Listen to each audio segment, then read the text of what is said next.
Hello everyone, गौतमीज education hub पर आप सभी का बहुत बहुत स्वागत है। उम्मीद है आप सभी अच्छे होंगे। एग्ज़ाम की तैयारी अच्छे से जा रही होगी। आइए तो आज की 18 मार्च 2024 की करंट अफेयर की क्लास स्टार्ट करते हैं। हाल ही में किसने इथेनॉल 100 नामक नया ईंधन लॉन्च किया है? ऑप्शंस हैं नरेंद्र मोदी, नितिन गडकरी, हरदीप सिंह पुरी, अनुराग सिंह ठाकुर।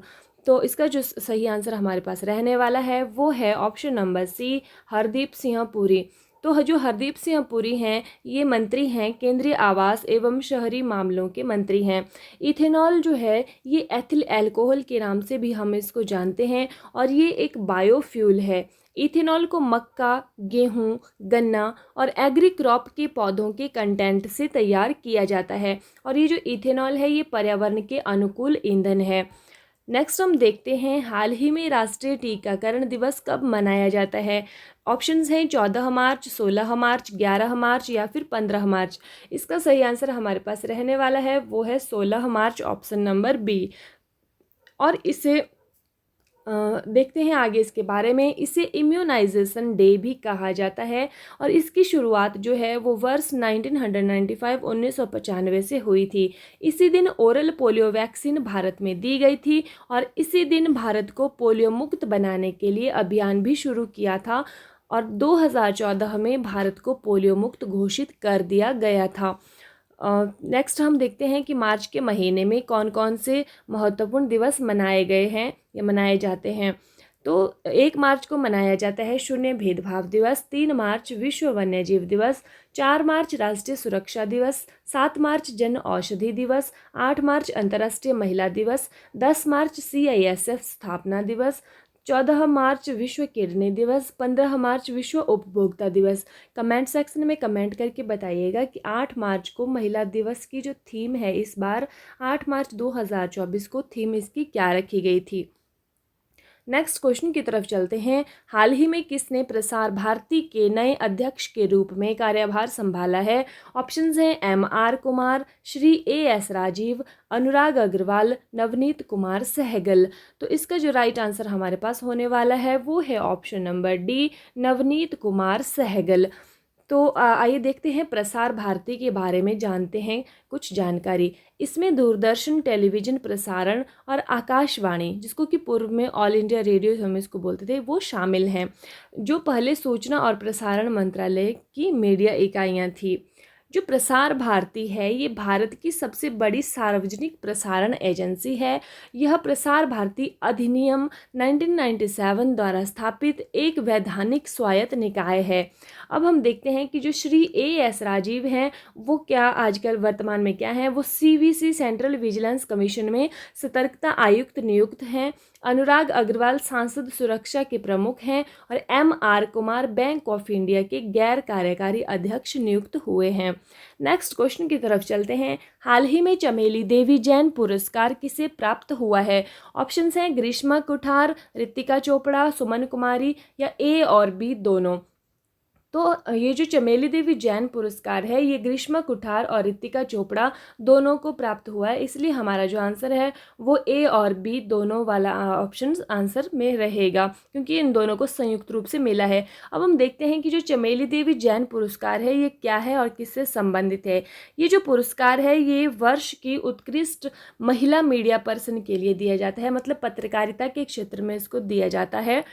और ये चमेली देवी जैन पुरस्कार स्वतंत्र पत्रकार, ये जो ग्रीष्मा कुठार है ये स्वतंत्र पत्रकार हैं और इंडियन एक्सप्रेस की पत्रकार हैं रितिका चोपड़ा, इन दोनों को संयुक्त रूप से मिला है। ये जो चमेली देवी हैं ये एक जैन महिला थी, जो पहली जैन महिला थी जो जेल गई थी और इनके परिवार ने एक फाउंडेशन बनाया था और वही फाउंडेशन इस जो पुरस्कार को प्रदान करती है। नेक्स्ट हम देखते हैं हाल ही में किसने digital crime management system launch किया है? ऑप्शंस हैं श्री नरेंद्र मोदी, अमित शाह, राजनाथ सिंह, नितिन गडकरी। तो इसका जो सही आंसर हमारे पास रहने वाला है वो है अमित शाह जी। अमित शाह जो हैं वो सहकारिता मंत्री हैं, सहकारिता मंत्रालय के। नेक्स्ट हम देखते हैं हाल ही में किस राज्य में पांडवुला गुट्टा को विशेष भू विरासत घोषित किया गया है? तो ऑप्शंस हैं कर्नाटक, आंध्र प्रदेश, तेलंगाना या फिर केरल। इसका सही आंसर हमारे पास रहने वाला है वो है तेलंगाना। तो ये जो तेलंगाना है ये इसकी जो फॉर्मेशन है ये कब बना है तेलंगाना? जब तेलंगाना बना था तो ये 29th स्टेट बना था। आजकल वर्तमान में 28 स्टेट हैं क्योंकि उसके बाद चेंजेस हुए हैं, लेकिन जब ये बना था तो ये 29th स्टेट बना था और ये बना था 2 जून 2014 में। तेलंगाना की जो फॉर्मेशन है वो हुई थी। अब तेलंगाना की राजधानी क्या है? हैदराबाद है और इसके मुख्यमंत्री कौन है? रेवंत रेड्डी हैं।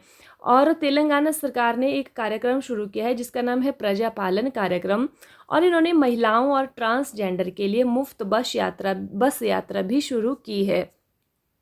नेक्स्ट क्वेश्चन की तरफ चलते हैं। हाल ही में किस देश ने दुनिया की पहली 3D प्रिंटेड मस्जिद का अनावरण किया है? ऑप्शंस हैं ईरान, यूएई, ओमान या फिर सऊदी अरब। इसका जो सही आंसर हमारे पास रहने वाला है वो है ऑप्शन नंबर डी, सऊदी अरब। तो सऊदी अरब के बारे में देखते हैं कुछ फैक्ट्स। सऊदी अरब मध्य पूर्व में dream of the desert train launch कर रहा है। अब ये ड्रीम ऑफ डेजर्ट क्या है? ये है पहली लग्जरी ट्रेन मध्य पूर्व की या सऊदी अरब की। अब और नई दिल्ली पुस्तक मेले में सऊदी अरब को सम्मानित अतिथि के रूप में भी चुना गया है। और ये जो फीफा क्लब वर्ल्ड कप 2023 है, इसका आयोजन भी सऊदी अरब के जेद्दा नामक शहर में किया गया था। नेक्स्ट हम देखते हैं हाल ही में कहाँ विश्व आध्यात्मिक महोत्सव का आयोजन किया गया है। ऑप्शंस हैं कोलकाता, हैदराबाद, कोलकाता, नई दिल्ली और विशाखापट्टनम। इसका जो सही आंसर हमारे पास रहने वाला है वो है हैदराबाद। नेक्स्ट हम देखते हैं, और हैदराबाद किसकी राजधानी है? ये तेलंगाना की राजधानी है। हाल ही में किसने भारतीय नौसेना के मुख्यालय नौसेना भवन का उद्घाटन किया है? द्रौपदी मुर्मू, अमित शाह, राजनाथ सिंह, नरेंद्र मोदी। इसका सही आंसर हमारे पास रहने वाला है राजनाथ सिंह। और राजनाथ सिंह कौन है? रक्षा मंत्री हैं।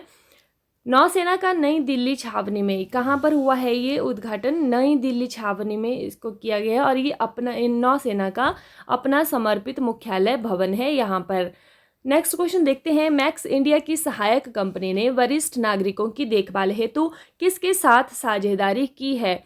तो इसके जो ऑप्शंस हैं वो है IIT Madras, IIT Delhi, IIT Guwahati या फिर आईआईटी कानपुर। इसका सही आंसर हमारे पास रहने वाला है आईआईटी दिल्ली। तो मैक्स इंडिया की एक सहायक कंपनी है जिसके साथ जिसने मतलब आईआईटी दिल्ली के साथ वरिष्ठ नागरिकों की देखभाल हेतु साझेदारी किया, और ये बीमा वगैरह करवाती है ये कंपनी। नेक्स्ट हम देखते हैं, हाल ही में पूर्वी भारत की पहली अत्याधुनिक हनी टेस्टिंग लैब का उद्घाटन किया गया। कहाँ किया गया? तो ये है ऑप्शंस हैं गुवाहाटी, गंगटोक, रांची या फिर भुवनेश्वर। तो देखिए इसका जो राइट ऑप्शन हमारे पास होने वाला है वो है ऑप्शन नंबर सी, रांची। अब हम देखते हैं शहद उत्पादन से संबंधित जो है वो कौन सी क्रांति है? तो इसको हम बोलते हैं स्वीट रेवोल्यूशन, और इसको हम मीठी क्रांति के नाम से भी जानते हैं। तो आइए कुछ देखते हैं कुछ और क्रांतियाँ। मीठी क्रांति शहद उत्पादन से संबंधित है, पीली क्रांति तिलहन उत्पादन, सुनहरी क्रांति बागवानी उत्पादन, गोल क्रांति आलू उत्पादन, श्वेत क्रांति दूध उत्पादन, रजत क्रांति अंडा उत्पादन, हरित क्रांति खाद्यान्न उत्पादन और केसर क्रांति केसर उत्पादन, स्वर्ण क्रांति फल और शहद उत्पादन, गुलाबी क्रांति झींगा मछली उत्पादन, नीली क्रांति मत्स्य उत्पादन, अमृत क्रांति नदी जोड़ो परियोजनाएं और कृष्ण क्रांति पेट्रोलियम उत्पादन। ठीक है, नेक्स्ट क्वेश्चन हम देखते हैं। हाल ही में किसने दुनिया का सबसे ताकतवर रॉकेट स्टारशिप लॉन्च किया है? नासा, स्पेसएक्स, सीएनएसए या फिर रॉसकॉस्मॉस। इसका जो सही आंसर हमारे पास रहने वाला है वो है ऑप्शन नंबर बी, स्पेसएक्स। ये जो स्पेसएक्स है ये किसकी कंपनी है? ये एलन मस्क की कंपनी है जिन्होंने फाल्कन 9 रॉकेट लॉन्च किया था। तो ये नासा है, ये अमेरिका की नासा जो है वो अमेरिका की स्पेस एजेंसी है, और सीएनएसए है ये चाइना की स्पेस एजेंसी है, रोसकॉस्मोस रशिया की स्पेस एजेंसी है, और जाक्सा जो है वो किसकी स्पेस एजेंसी है? ये जापान की स्पेस एजेंसी है।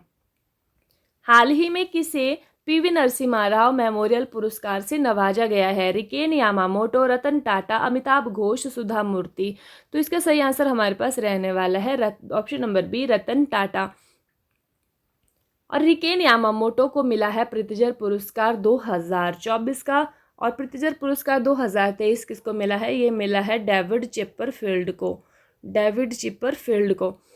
अमिताभ घोष को मिला है नीदरलैंड का इरास्मस पुरस्कार। सुधा मूर्ति जो हैं ये राज्यसभा में इनका चयन किया गया है, राष्ट्रपति के द्वारा इनको मनोनीत किया गया है। और सुधा मूर्ति किसकी सासू माँ है, मैंने आपको पहले भी बताया था, जो करंट अफेयर 1 से 15 मार्च की क्लास हमने पढ़ी थी, तो उसमें मैंने बताया था कि जो सुधा मूर्ति हैं वो ऋषि सुनक जी, जो कि ब्रिटेन के प्रधानमंत्री हैं, भारतीय मूल के हैं, वो उनकी सासू माँ है सुधा मूर्ति जी। नेक्स्ट हम देखते हैं, हाल ही में किसने अपने dragon fire laser directed energy weapon का सफल परीक्षण किया है? इसको हम बोलते हैं LDEW। तो ऑप्शंस हैं जर्मनी, रूस, ब्रिटेन, अमेरिका। इसका सही आंसर हमारे पास जो है वो रहने वाला है ब्रिटेन। ठीक है, यह वेपन, अब इस वेपन के बारे में थोड़ा सा जान लेते हैं। यह वेपन लक्ष्य को भेदने की क्षमता रखता है और इसकी लेजर बीम 1 किलोमीटर दूर रखे छोटे से सिक्के को भी हिट कर सकती है। ठीक है, नेक्स्ट हम देखते हैं, हाल ही में किसने सऊदी अरब ग्रैंड प्री में जीत दर्ज की है? तो इस ऑप्शंस हैं मैक्स वर्स्टेपन, मार्को बेचेंजी होना था यहाँ पर, कार्लोस चेंज, इनमें से कोई नहीं। तो इसका जो सही आंसर हमारे पास रहने वाला है वो है option number A, max Verstappen. ठीक है, किस में जीते हैं ये? सऊदी अरब ग्रैंड प्री में इन्होंने जीत दर्ज की है। तो नेक्स्ट हम अब देखते हैं, जानते हैं मैक्स वर्स्टेपन के बारे में। इन्होंने क्या जीता है? पहले ये फार्मूला 1 रेसर हैं, मैक्स वर्स्टेपन, मार्को बेजेंची और कार्लोस सेंज। अब मैक्स वर्स्टेपन ने लॉस वेगास ग्रैंड प्रिक्स 2023 जीता है, मैक्सिको सिटी ग्रैंड प्रिक्स जीता है, इटालियन ग्रैंड प्रिक्स जीता है, डच ग्रैंड प्रिक्स 2023 जीता है, बेल्जियम ग्रैंड प्रिक्स इन्होंने जीता है, ब्रिटिश ग्रैंड प्रिक्स 2023 भी इन्होंने जीता है। अब जो मार्को बेजेंची हैं इन्होंने इंडियन ग्रैंड प्रिक्स 2023 जीता है और कार्लोस सेंज ने सिंगापुर ग्रैंड प्रिक्स 2023 जीता है। तो ये थे आपके आज के 15 क्वेश्चन 18 मार्च 2024 की क्लास के। आई होप आप लोगों को वीडियो अच्छी लगी होगी। वीडियो अच्छी लगी है तो चैनल को सब्सक्राइब कीजिएगा, वीडियो को लाइक कीजिएगा। इसी के साथ thank you and have a nice day.